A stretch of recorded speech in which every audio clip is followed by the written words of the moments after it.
Full disclosure on this one, I did get this for free.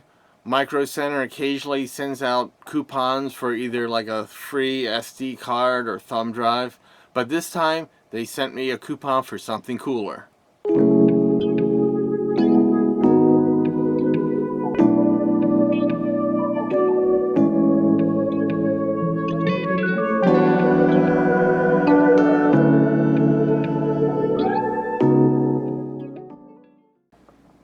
Here's my current keyboard. It's a A4 Tech. It's a KL5 Mini.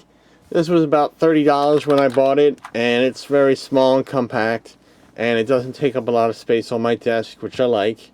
But like I said, when it's dim, I can barely see some of the keys. So I'm looking to upgrade, and my mouse is iMicro. It's the MO159U. It's a basic 3-button mouse. It's nothing special. So let's see what we get in the box from Red Dragon. Model S107. It includes an RGB keyboard, mouse, and mouse pad. It's really aimed at entry-level gamers. I don't game at all, but I'm going to use it for everyday use and video editing.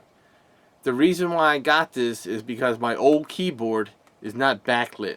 This one is, and it'll help me see better in the dark. Here's a size comparison between the Red Dragon and the A4 Tech keyboard. As you can see, it's a little bit wider, but not as tall. Here's a comparison between the two mice. The Red Dragon has a braided cord, 2 extra buttons on the side, and is a little bit heavier, which feels like it's better quality. Upon boot up, the keyboard and mouse go into the color scroll. There are several different modes for the keyboard, including speed and brightness. On the mouse, the color indicates the DPI. So for me, I'm going to leave the keyboard at a solid color and the mouse at a purple, which is the highest resolution.